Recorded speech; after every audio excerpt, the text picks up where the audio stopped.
Pangalan mo at ilang taon ka na? Usually, is na Rosario at 17 taong gulang. Okay, so para sa iyo, ano ang wika? Ang wika ay isang grupo ng salita na ginagamit ng tao para sa pagkikipagkomunikasyon. Bakit mahalaga ang wika? Mahalaga ang wika dahil dito tayo pinagkakaintindihan sa Pilipino. Anong wika ginagamit mo sa paaralan at saka sa bahay ninyo? Sa paaralan, Ilonggo o English kung kinakailangan at sa bahay is Tagalog. Okay, maraming salamat. Ako po ay si Vincent Dominic T. Cortez, 19 years old.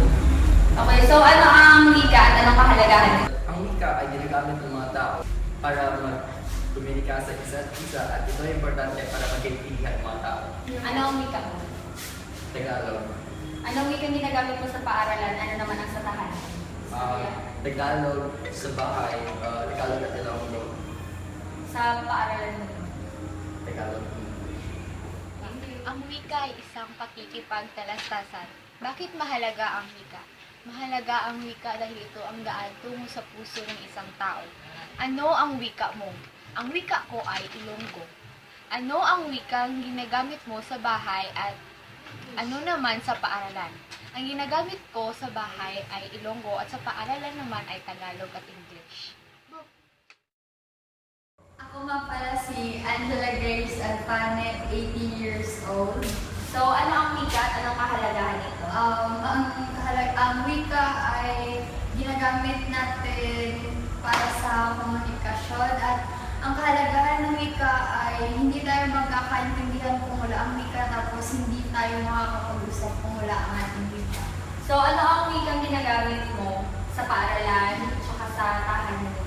Sa tahanan namin ang ginagamit namin wika ay Ilonggo tsaka Tagalog. Tapos sa eskwelahan, Bisaya tsaka Tagalog. Yun lang. Si Rico, 17 years old. Ang wika ay isang salita na ginagamit araw-araw. Bakit mahalaga ang wika? Kasi hindi tayo magkakaintindihan kung wala ang wika. Ano ang wika mo? Tagalog. Anong wika ginagamit mo sa bahay? Tagalog. Sa paaralan? Tagalog. Ano ang wika? Ang wika ay sistemang balangkas na sinasalitang tunog na pinipili at isinasaayos sa paraang arbitraryo. Bakit mahalaga ang wika? Ang wika ay mahalaga sapagkat nagkakaroon tayo ng komunikasyon at pagkakaintindihan. Ano ang wika mo? Ang wika ko ay Hiligaynon. Ano ang ginagamit mo sa bahay at ano naman sa paaralan? Ang ginagamit kong wika sa bahay ay Hiligaynon at kung sa paaralan, Ingles at Tagalog.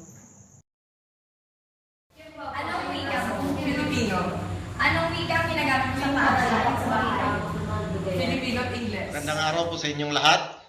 Ako po si Ginoong Rex Padua at susubukan ko pong sagutin ang mga katanungan patungkol sa asignaturang Pilipino. Unang tanong ay, ano ang wika? Ang wika ay isang bahagi ng pakikipag-usap o pakikipagtalastasan. Ito ay pamamaraan upang maihayag ang sariling kaisipan at ng gustong sabihin. Ang wika ay nasa iba't ibang anyo. Ito'y sa anyong sulat, senyas, awit, at ang pinaka simple or payak na anyo nito ay ang pagbigkas ng salita na siyang madalas nating ginagamit. Pangatlong tanong, ano ang wika na iyong ginagamit?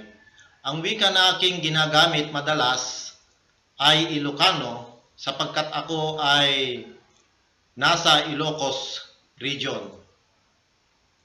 Pang-apat na tanong ay, ano ang wika na ginagamit mo sa loob ng bahay at sa labas ng bahay? Ang wika na ginagamit ko sa loob ng bahay, pinakamadalas ay Ilocano at Tagalog. At sa labas naman ng bahay, ang ginagamit ko ay Tagalog saka Ingles. Yan po ang aking mga sagot sa 4 na tanong patungkol sa wika. Maraming salamat po.